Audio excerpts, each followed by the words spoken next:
All right, welcome into episode 4 of the Bridgeway Beacon Livecast. Once again, my name is Sonny Saltalamacchia. I am the clinical supervisor of adolescent services at Bridgeway Recovery Services. And it's Friday, May 8th, and it's a beautiful day outside. And I am joined in studio, in our virtual studio here, by John Ackley, who is a outpatient problem gambling counselor with Bridgeway Recovery Services. John, how you doing this morning? Just fine, sir. Enjoying the weather from the security of my dining room. Yes, that is a good place to enjoy the weather from inside, not going outside and contaminating the world, right? Right. John, real quick, how long you worked at Bridgeway for? I've now worked, April was 7 years. February was 7 years. Always as a problem gambling counselor?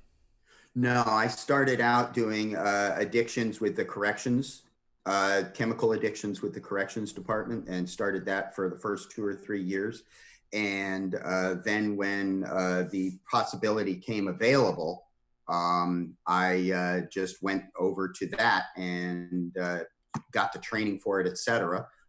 Went through the training process and became the only problem gambler we had for a while until we brought on some other staff. Okay. Was that always something you wanted to do, or was that just kind of something that fell in your lap and you kind of liked it? It fell in my lap. I had some curiosity about it. I had a supervisor, Tina, who kind of put the bug in my ear that she thought I would be good for it. And I got curious about it. And then the farther I delved into it, just the more and more curious I got as I went. That's awesome. Sometimes it pays to have a curious mind, right? Yes. All right. Well, today, John, you're here to talk about kind of the unusual circumstances that we're in and how that's affected the problem gambling community, because it's affected them a little bit the same and a little bit different than maybe your regular people who struggle with substance use. Is that correct? Yes, very, very much so. The current circumstances were kind of artificially thrust upon the gambling community, 4 to 5 weeks ago, when the state of Oregon, as a sense of precaution, shut down all Oregon gambling, both at the casinos and through the Oregon gambling system. And so it's kind of like you and I were talking just a few minutes ago. It's if I have a problem with gambling, it's like all of a sudden I have no access to that thing which was very core and central to my coping skills in my life. Now, some people, John, would say it's a good thing that the problem or the access to gambling shut down, because cold turkey is the best way to quit, right? Yes, and I would agree with that for some clients. And for some clients, I think, as a matter of fact, I have several on my caseload for whom this has really turned out to be quite the blessing. Mm-hmm. Seeing what life can be like without the specter of that there's gambling on every corner, mm-hmm, looming over their heads. And I've got a certain portion of my clients who have done some fabulous work in the past 4 or 5 weeks, and are kind of blossoming, if you will. Yeah. But what's maybe one of the negative aspects of that? I think one of the negative aspects at this point is there's a number of people who may be struggling with their gambling out there who have this artificial relief thrust upon them. And it's kind of this to some degree, I don't think this says it quite clearly enough, but out of sight, out of mind. So they see themselves not having many triggers because there's no gambling to be had. Gotcha. And so because there's no gambling to be had, their triggers have reduced. And so because their triggers have reduced, they think their problem has started to go away. When in fact, as we've seen in other addictions, in other circumstances, the addict within ourselves is just in the back of our head doing push-ups, so to speak, just waiting on the time when it can gamble again. And there have been some circumstances that have come about that are kind of exacerbating that, just because we got the stimulus checks. Oh, yes. And so depending on how much I may need that stimulus check, I'm pretty certain there's a certain portion of people at this moment who are just kind of slotting it away and saving it for that rainy day when the gambling opens again. Okay, that makes sense. And so it's kind of like a false sense of confidence because there's nothing out there to utilize. Okay, that makes sense. All right, John. Well, hey, Yes. we asked you to have three things that are kind of unique to the problem gambling community and how they're being affected by this. And so I'm going to go ahead and start with number one. Okay. Go ahead. Oh, me? Yeah, you're the expert, John. I thought you were going to read it. I'm just here for the good looks. Okay. So I was talking, so one of the first things and one of the things I wanted to just expand upon a little bit, I was talking just a moment ago about the disparity in circumstances and some of it being a relief from gambling. And then for some other people, there's an increased tension around gambling at the moment because all of a sudden this thing was removed from them. Their ability to gamble. Gambling may have been a major coping skill, even if a maladaptive one in their life. And so how am I going to take care of myself, get that need filled with a coping skill if I don't have access to what I've been using as a primary coping skill? And so I've been wondering, and I've experienced with a few clients over the past few weeks, this increased anxiety condition around not being able to access gambling. And then compounding that is the increased anxiety of our current world situation. The increased anxiety of the unknown and the uncertain around not just the COVID disease itself, but financial considerations and work considerations and when will things open and how will things open and what's going to happen to there's this compounding of unknown. And as we know, the human animal really dislikes the unknown more than just about anything else. And so it's really raised the anxiety. And if I don't have access to my primary coping skill, how am I going to deal with that? And so in the problem gambling community, they naturally have stress and anxiety, and sometimes that's what leads them to have that maladaptive coping skill of problem gambling. And then this situation takes away their access to that coping skill, and then on top of that, increases the stress and increases their anxiety without access to that normal coping skill. Is that correct? Precisely. And so are you seeing a lot of clients, or have you heard from clients that maybe they're looking to other maladaptive coping skills? So I'm assuming it's kind of like if they smoked a lot of weed and all of a sudden the weed supply went out, they look to alcohol or something else. They'd look to alcohol. And I think that's happening for a certain portion of my clients. I've had a number of clients who've tried, because there's a very small amount of gambling still open in the state. But the problem is, depending on the kind of gambling I was doing before, it's just not satisfying. Yeah. So I've had a couple of clients kind of experiment with trying to resort to that and expressing how uncomfortable and unsatisfying it was. And I can't say I cried a tear over that. Sure. But I do have a number of clients who kind of tangentially, because they're not here to address their alcohol with me, but tangentially they've kind of mentioned that it sounds like their alcohol use has increased significantly. And a couple of them, it sounded like it's been with some not healthy results. Gotcha. That makes sense. That's good insight, John. I appreciate you sharing that. Number two, what's the second thing kind of affecting the problem gambling community? The second thing affecting the problem gambling community is just, and I'm not sure how much folks have taken or spoken about it yet, because there's a lot of unknowns and there hasn't been much information put out. But again, there's no plan yet put out for when, how, and if gambling will open up in the state of Oregon again. And there's a lot of considerations to take into effect, because if you look at the gambling facilities, there are usually 6 machines in very close proximity to each other. They involve touching the machines. And these are all things that go directly against the safe provisions for distancing.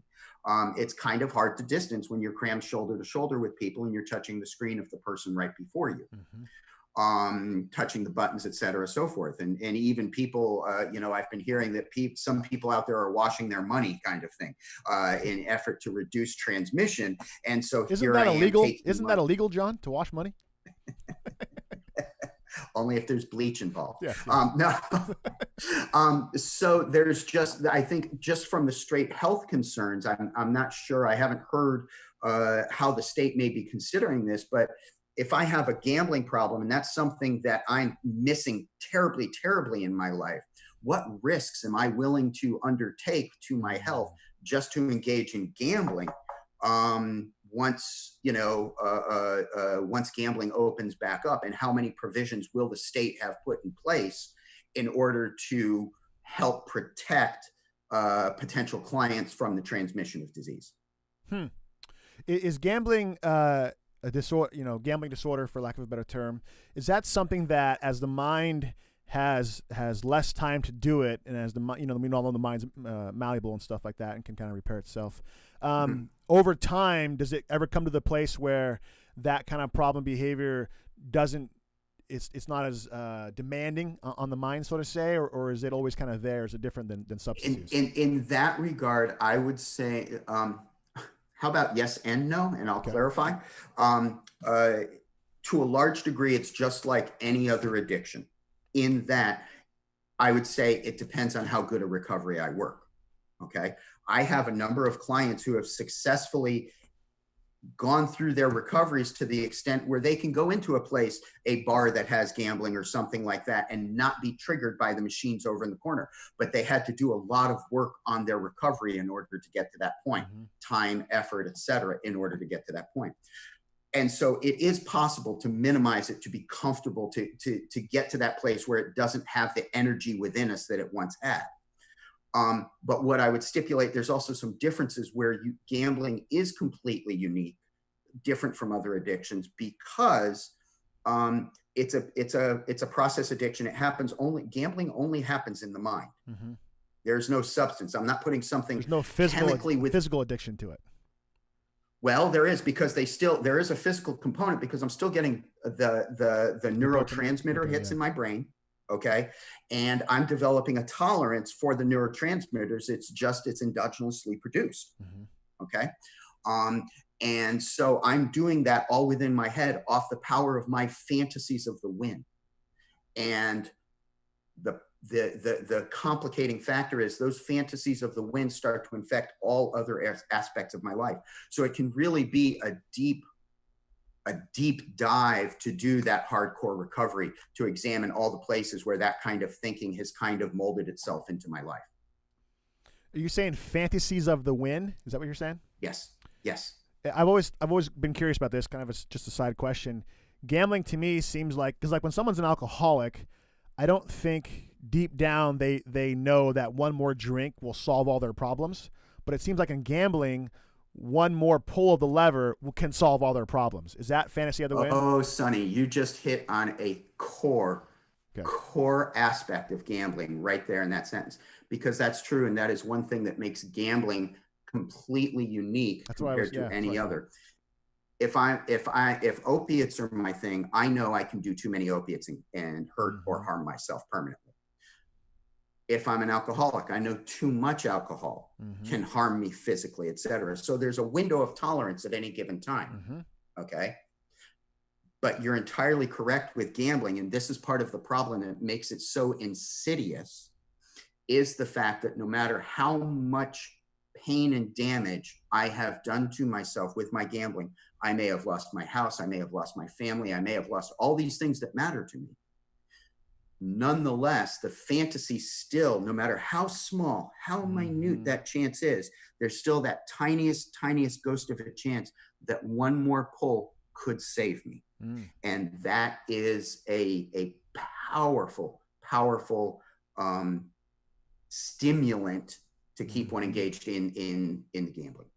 And even just that, just not knowing when they're going to open back up again, when the casinos are going to open back up again, having to lose sight or lose hold of that hope, I imagine is going to be really challenging for a lot of the problem gambling community folks. I think for some, again, kind of like I was saying, for some folks right now, they have latched on to this period and thrived in the lack of gambling. I think there's other people who are just kind of biting their nails, waiting, trying to get by as best they can. Until that happens, and trying to deal with the unknown in one way or another as best they can. Again, because there's been no guidance on this whatsoever. Yeah, that's challenging. All right, John. So we got the false sense of confidence, losing the coping skill, no matter how maladaptive it is, and an increase of stress, and then kind of just the unknown and the fantasies of the win concept. What's kind of the third one you got here for something that's affecting the problem gambling community? Um, well, let's go directly to when the machines do come back on. Okay. Uh, the state of Oregon needs as its current budgetary process is created, they need the money from the Oregon lottery. So there's an infinitesimally small chance that they would never turn it back on, because we need the money to balance our budget. And every state is having budgetary issues right now in the face of COVID. So when it comes back on, just picture I've been deprived of something that's central and core to my life for all this time. There's a concern out there amongst counselors that there's going to be a surge, a tidal wave of people going back and reaccessing and having a bunch of distorted beliefs potentially around the odds that the state will be desperate for people to come back to gambling, so they'll shift the odds or this, that, and all the different fantasies and beliefs that affect my perception that I can have a better chance or control the gambling in some way, control the outcomes of the gambling in some way. And so kind of anticipating a surge of people going back to the machines. And because there's been, it's been this artificial vacation away from it. And I may have saved money during this time. I've had a number of people telling me how much money they're saving currently due to the current social distancing and the isolation going on. So it's this perfect wave of, if I've saved a bunch of money and all of a sudden gambling comes open, what am I going to do with that savings? And people potentially perceiving that savings as quote unquote extra money, or even in the example of the checks that we got from the government, free money. Okay, I got free money from the government. Okay, and so all that for a gambler just gets slotted into that internal budget in my mind of that's potential money for gambling, when it could be going towards any other number of things to better my life. And so just trying to put it in people's awareness that these machines will come back on. They're coming back on. It's going to stir up a whole host of feelings and urges within themselves potentially, and to be on guard for those potential feelings and to start addressing, how do I want to deal with that situation now? How can I start to prepare myself for that eventuality now? Even if it be it through enacting money barriers, taking my money and putting it a safe distance from myself in one manner or another, or be it some internal work of working on my coping skills so that I won't be as triggered, etc., or have more coping skills to deal with the urges when they arise. I can definitely see, John, where counselors would be scared, because, I mean, common sense would say each state has lost a lot of money and spent a lot of money solving this COVID thing. Gambling is a known way to bring in revenue. And you're exactly right. I mean, I never really thought about it before, but that free money, the Trump bucks, so to say, that everybody got, storing it away, and then all the what I keep thinking about is like people walking in saying that machine's been cold, that machine hasn't been pulled in 6 months, it's gonna be hot, that machine will be, or all that kind of stuff. And so yes, it's almost like they're just sitting there biding their time, huh? Yes, and just if I can for just a moment to speak to that belief that the state can that the state might modify the odds in order to promote gambling. They are bound by law to what the odds of payout are across the state. Okay. And the calculation in rough sense goes, for every million bets, the machines on average should pay out 67 cents on the dollar.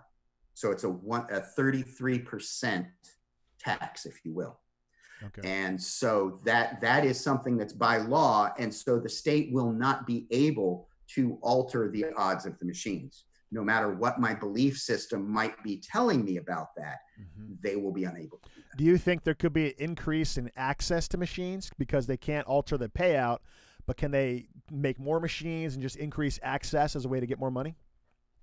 Well, again, not quickly, I don't think, because there's rules and So around the physical machines themselves, the VLTs, video lottery terminals, one, we'd have to buy the machines. That's an expenditure, but also we'd have to alter the rules of where they go. Gotcha. In order to increase the exposure. So that would be I would imagine that would be a process. No, what our concerns are as gambling counselors is expanding into other areas.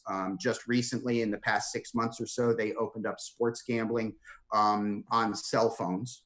And that was affected dramatically by this COVID shutdown as well. But what we're having huge, grave concerns about is that they will expand the cell phone gambling in other ways that potentially mimic VLTs or something along those lines. So now I don't have to go someplace to gamble, make it more appealing to others, and I can gamble on my phone anywhere, anytime. That seems more likely and far more insidious and dangerous. That would be, and because we don't have to do an investment in physical machines at that point, we don't have to do an investment in real estate, anything like that. It's something that's available to something or everybody already has in their hand. Yeah, it's cost effective on both ends. Huh, that's a lot of information, John. You're a good guy to talk to. Well, hey, these are the things that keep me up at night. I think you've forgotten more information than I've retained in my whole entire life. Well, hey, John, I want to say thanks for coming on the show, man. It's been kind of cool talking to you, and again, kind of going over the three things you kind of brought up: false sense of confidence, the increased tension of having stress and having more stress and having your coping skill removed from you, kind of the unknown of when this thing's going to happen again, when the gambling is going to kick off again, and then also when it comes back, that the need to go spend all this extra money we have and stuff like that. Those are all, yes, they sound pretty unique to that. John, if somebody wanted some help with problem gambling, who can they call? Where can they go? How do they get support for that? Well, they can certainly call Bridgeway. They can call our main access number and do an intake and ask questions. I'm free to answer questions at any time. They can even come in to see me, no obligation. They don't even have to come in treatment. Just come in for a half an hour if they're curious or they have questions about themselves or about a loved one even. They can come in and just for no obligation whatsoever and sit down with me for half an hour to ask questions. And then there's also the Oregon Problem Gambling Hotline, 1-800-MY-LIMIT, or excuse me, 1-888-MY-LIMIT. And that is a state resource. And if somebody's out of the Salem area, they would give a person resources for whatever area they're in. It's there are always counselors on that hotline. So they're experienced people who've been doing this for years and know about the gambling issue and can talk about it. Awesome. So again, you can call Bridgeway, and Bridgeway's number is 503-363-2021. In fact, it's scrolling on your screen right there. 503-363-2021. You can also call the Oregon hotline for gambling, which is 1-888-MY-LIMIT. Again, that number is 1-888